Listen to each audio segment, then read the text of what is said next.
can read at grade level, or I can do this, which is based on the standards. Anything else? Yeah. You talked about leverage. What if kids don't go on and they're not getting anywhere near what you expect them? Are they held back, or how does that handle? So that's really what comes down to one of our priorities is the response to learning. So what that really is, you're talking about what happens when kids don't learn. So they're not learning, then what are we doing to provide extra intervention, extra scoop? What's the above and beyond? Here's your core, your universal. Now what are you doing above and beyond? So right now we have a whole audit of that process that's occurring.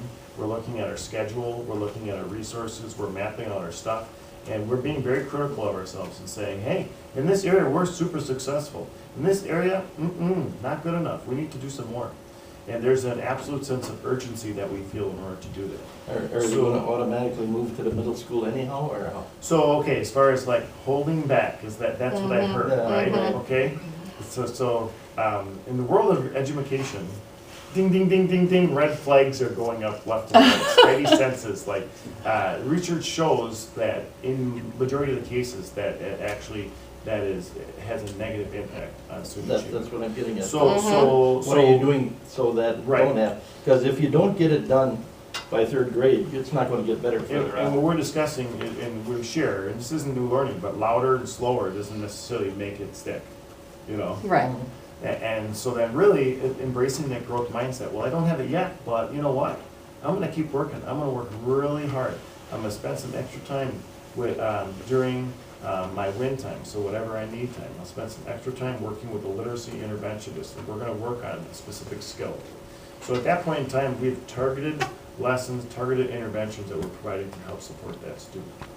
Okay? But it actually starts in the actual core instruction time.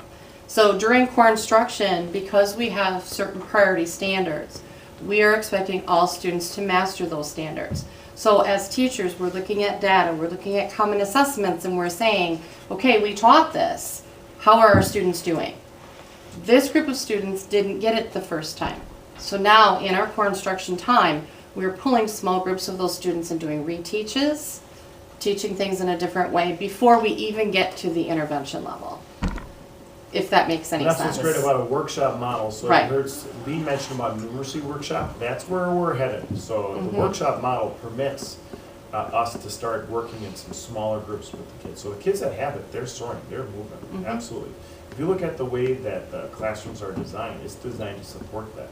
You look at the new layout of Mayville High School and the small group instruction spaces and the flexible furniture and all that. It's not designed to look nice. It's designed to have a function that supports exactly what you're saying. For the kids that have it, let them soar. We've got that. We're still the teacher, absolutely. We're right here. We're providing direct instruction. We're moving them. For the kids the all part, they haven't met that yet. So we're providing some more targeted, some more small group instruction with classroom teachers. What we know is that it's the vast majority, 85% of our students need to be successful in that universal instruction model. You can't have the whole building running around needing intervention and support. So we know that that's where we need, when we look at our data, that's the hard, critical look-see that we're doing right now. So if we don't have that, that's why the universal instruction is super top, it's our top priority.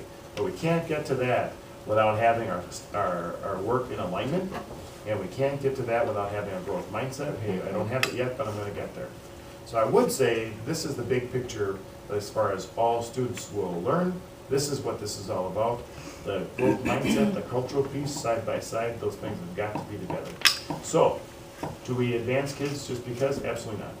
So the question is, when kids don't learn, what do? We have a response to learning intervention system. It starts with classroom teachers and differentiation in the classroom. If that's not making it, we bring in our specialists, we have conversations, we figure out what we can do differently. They're more an advisor coach model. If that didn't work, then we bring in the interventionist actually. We're providing extra scoop work and another angle, another direction for that.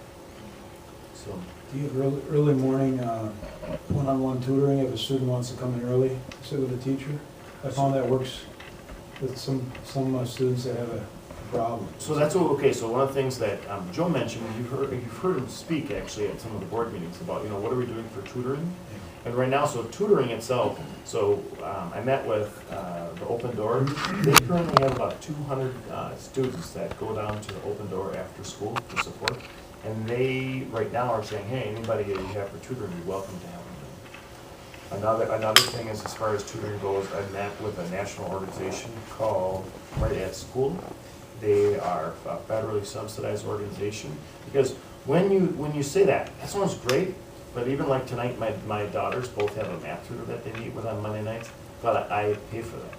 And one of the things is yes, that sounds great, how are we funding that, So that's the angle I'm trying to figure out, so we can get some volunteers.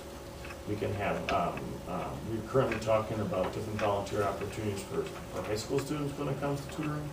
We're trying to get like a system, not just throw it at it and see if that works. So rather just take a little bit of time, tee it up, and get some things to work. So we have an opportunity with 200 students that come in and out of the doors at Open Door.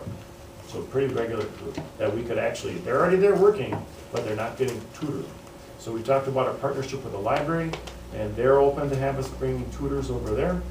But the other thing is, if we go down that path, we have another piece here with this Right at School. They actually run after-school tutoring, after-school intervention, also enrichment programs.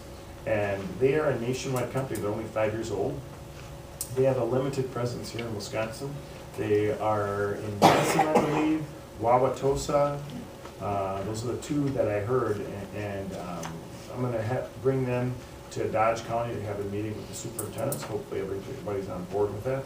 Because my concern is we might be too small with only having 1,100 students. That's a pretty big organization, and they need to have enrollment in order to make it work. The cool part about that is they secure their own teachers. It could be our teaching staff who work for them. And as I mentioned, the key to being federally subsidized is that if somebody qualifies for free and reduced lunch, they actually get it covered, like funds to help to cover that. So money is not a deal.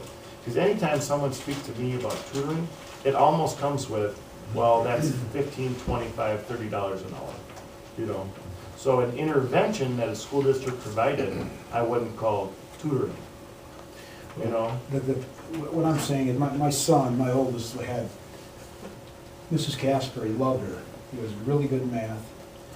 He ended up with a teacher that he had problems with, and kind of gave up. Well, I encouraged him to go in, because the teacher offered, come in early, and I'll sit with you. And he did really well when he did that. But I think he was so discouraged with that teacher, he had a difficult time learning from her. And I'm finding this year again, my daughters have an issue with their math teacher.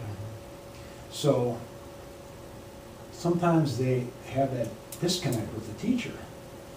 And where do they go when that happens? I mean, if they're learning in that same classroom or they're not learning in that classroom, where do they go?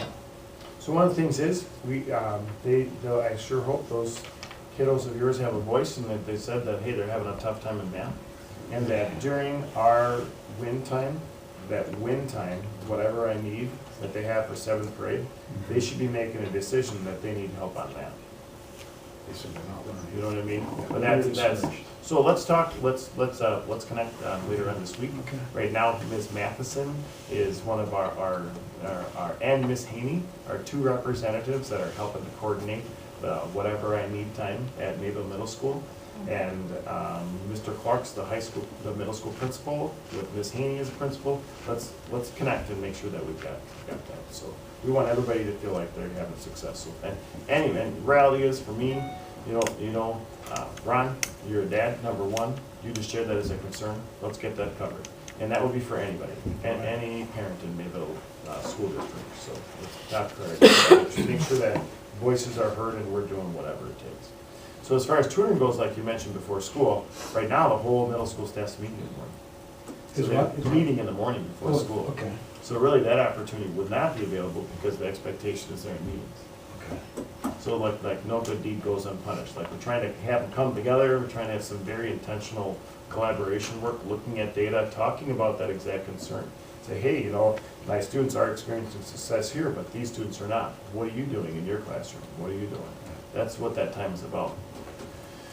So, there's some other pieces too that we're looking at as far as tutoring goes, and what I don't want to do is just all of a sudden just throw something out there and not have it stick. So we're just taking a little bit of time doing some research, and we're planning on bringing something forward on what do we do for tutoring in Mayville School District. So, but it's absolutely on the forefront of our dialogue. I just wanted to respond to Mr. Condon's question about, do the kids know what's happening? What's exciting about the high school right now is we are talking about growth mindset. Staff is using it now as vocabulary. Are you there yet? What kind of help do you need? And with our new facility, I'm right across from the social studies areas where they have the collaboration rooms or small collaboration rooms where teachers are able to take those students aside when class is going on and trying to meet their needs. And there was an example this week of a student that did not do well in class, and the teacher came to find out what different strategies he can use, especially with the end of our quarter. What can we do differently? And it's really nice to see staff starting to embrace it. It's the squiggly line. It's not everybody there yet, but we're getting there. So I think the kids are seeing that there is ways to get out of a class that they're not doing so well and get different ways of learning in. And so I think our kids are seeing that more and more. And examples of the Wordle, those kids are seeing more with mindset. And so it's not real fast, but it's progressive. So I think we're starting to really see that at the high school in a way that we hadn't seen it before, with the facility allowing us to do it. So that part's very exciting. They hear a lot of go slow to go fast lately. It's like, hey, let's get this right. Let's not race through anything. There's absolutely a sense of urgency, I think I've heard one staff member in particular say, I'm gonna start rocking here because we're moving pretty fast. Holy cow! But the goal in the meantime is not to be like that. The goal is let's be very intentional. Let's get the systems in place. Be mindful of how there are impact, and let's do this. So let's really celebrate the work. Let's dig in, own wherever our state of the state is. But it's great work, and we're very excited about what the outcome is.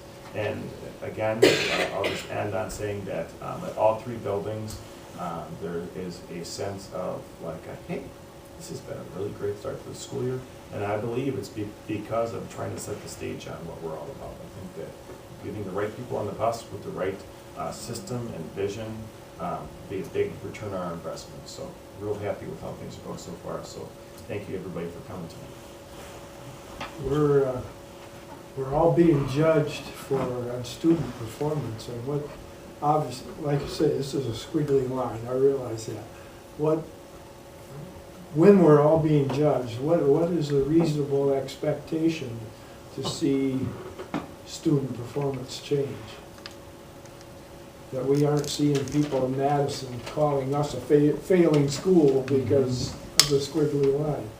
The thing is, the school performance report card will eventually get to a place where it takes multiple sets of data points, and it will take into account growth. It will take into account closing the gaps in the overall achievement. We're not there yet. I'll use the same language there. Because right now at the high school, it's a one and done. It's based upon that one test in the spring. That's it. But they will start to have multiple data points. So I think the intentions are good overall. Yeah.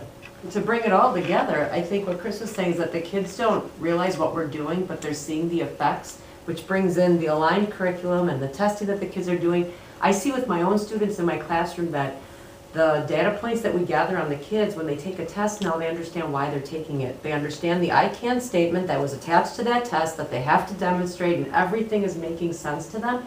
And the kids see that, ooh, I still don't have that. I'm gonna need to ask for more help. I'm gonna have to come in and get some more assistance with this, and can you please teach me again? The kids are becoming advocates of their own learning, because I think all of these things that they just presented are all coming together. I have really high hopes that our kids will eventually score better on these tests, because tied into that also is all of the in-servicing that we had over the summer. I'm teaching math a little bit differently. I'm not teaching to the test, but I'm teaching strategies for how to recognize test questions, because I truly believe, Jim, that a lot of our kids didn't perform well. Not because they didn't know the material, but they didn't understand what was being asked. If you've ever read these test questions, They're difficult, especially in the area of math. The math test is a reading test. And I truly feel that. I'm using RAB strategies, I'm using what Shelley had in-service us on. Using all of that, I'm seeing in 2 months into school, a difference in the way my kids are performing. It's slow, but it's there, and they're getting it, and I see them clicking with things, going, oh, that's why we did that activity last week. It's because that totally helped me with this test today. Yeah, great, they're getting it. So did they know what I was doing? No, but are they seeing the effects? Yes, and I think it's gonna make a difference. Yeah. That's pretty significant, some of the things you said actually, Candy, so that's awesome. So, and everything, all those pieces are coming together, and it's gonna take time. It is all about embracing continuous improvement. And at the state of Wisconsin level, all, report cards in general, are they designed for that, really? I would like to say yes, but that would be a stretch. I think there's definitely some other intentions that are set up. In the meantime, you know what? Embrace the feedback. It's one data point, it's one thing for us to look at. Absolutely have to reflect, dig into the data, figure out why. What is that story that goes along with that? We have to be able to tell the story along with being able to say, this is what we're about. Continuous improvement, absolutely. Own the data that we have, and we'll just keep working. And just keep plugging away. That's what every school in the state of Wisconsin has to do, no matter what. Along the way, we can continue to be influential about the report cards, the systems, how that reporting works exactly, the impact that has on schools too. So you just keep doing the right things, that's the right thing to do. And actually, the assessment, it has changed so many times throughout the year, these data points, where we're finally starting to feel like, okay, I think it's not gonna change. And that's all I think any educator in Wisconsin would ask right now. Don't change the assessment. Even if we're not happy with it, don't change it. Because we just want the dust to settle so we can start to work on it. I use this a lot, like we want to put the accent on the right syllable. We want to be in alignment. But when it changes constantly, we don't know what's happening. Geez Louise. So now, by getting all of this vertical alignment done, we've very intentionally aligned that with the state assessments. We could not have done that before. It's been a moving target all the time. So now I feel like, okay, you know what? We're gonna have this. So we think, give us a few years of this work, the ROI is going to be there. Is it immediate? No way. No way. Like the junior class ACT, all this work we're doing now, well, how are you gonna influence that? After that, that's fixed, that just happened. But absolutely, it's about moving forward, we're under construction, and we're doing great things. So, that, try to be sensitive to that question because that's pretty heavy in the big picture. Like throughout the United States of America, those assessments have been set up to be high-risk tests, which say you're failing, you're not failing, right? It's a nationwide initiative is what it comes down to. Along the way, we teach our students. I'm a dad. There are a lot of parents here in the room. You know what I pay attention to? What Ron just said. I pay attention to how my child achieved. That's what matters most to me, if you really want to know. The overall report card for the school, that's good to know. But how did my child do in that experience? And what is my culture like at my household? It's very different than some other households are. So to the Board of Education, I want you to know there's some people out there that pay no attention to any of this reporting whatsoever. I don't even know if they look at the report card that comes home, right? Sorry, it's the truth. While there are some that will look at their child's report card and get into every detail of it, and then the overall report card for the school district will be very important to them. So where everybody's on the continuum, you know what's right for them? Whatever their home culture is about. We have a school culture that's about continuous improvement, and their home culture, that's who they are. They're in charge of that. So we just have to, whatever comes our way, we're responsible for all students to learn. And that growth mindset, by the way, some of the reasons why it's so important is we're working on us being under construction, us understanding what that's all about, and we thought it was really important that it made it to you too. Because as a school board, hey, as a school district, we're under construction, not just the buildings. But as individuals, as students, as learners, we're all learners. And through this experience, we're always growing.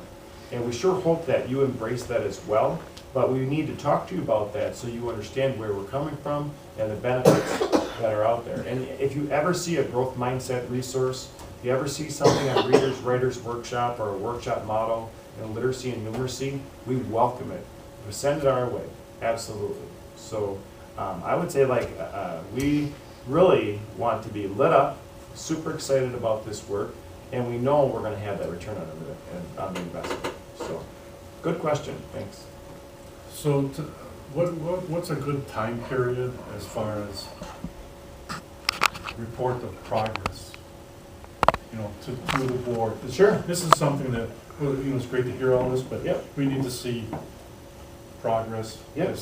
as to what, where it's going. So you have, at an annual basis, you got the school performance report card, that's embargoed until a few weeks from now, so we can't even talk about it. I've seen some districts in the state that are in the news talking about it. Wow, that's amazing. I've seen that too, and I Yeah, thought, they're embargoed, I got a "Ooh, big letter know." saying they're embargoed. Uh-huh. So like ACT scores for our seniors, they were embargoed until just a couple weeks ago, so next board meeting, we're gonna start to share some of that data.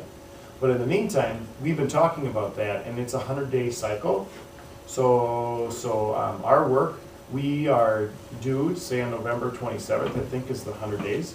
So we're gonna go and we're gonna do another retreat. There's a sub shortage in the state of Wisconsin, so anybody out there who's interested in subbing for Wisconsin schools, please come and help us sub.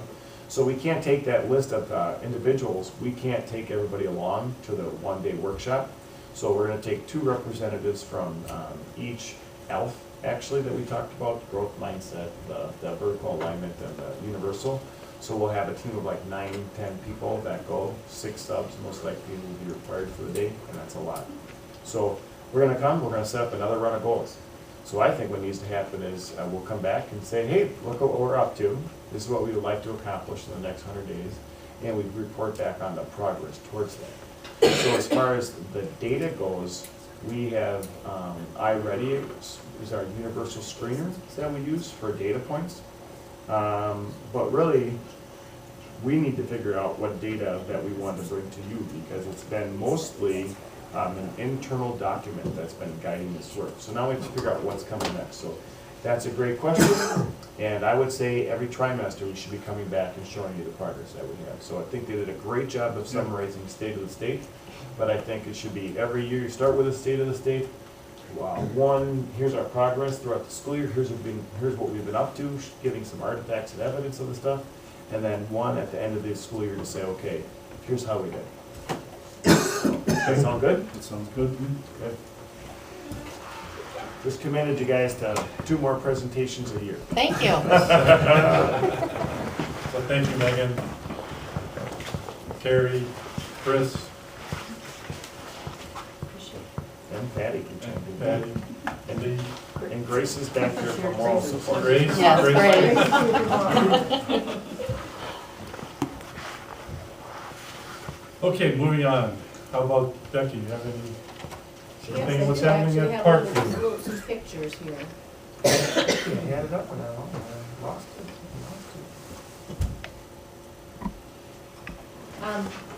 So a lot of talk and discussion about our targets and the work that we are doing. So I included some pictures in the presentation today of what it looks like at Parkview to have our readers working on their reading, doing what's called a reader's workshop. So you have some pictures there. This is 3 different pictures of our first graders. The big picture on the left is part of a writing celebration. It was 2 classrooms actually came together at the end of a writing unit and partnered up from a person from another classroom and got to share their final drafts of stories that they had written. What I just want you to take a look at, because I think it speaks a lot to the work that these kids are doing at such a young age, is if you look at that piece of paper, the story this little girl is sharing with her classmate, is the amount of words that are on that page already early in the school year, along with her illustration. These kids are very good at being able to come up with, and they work very hard on adding more details in the story.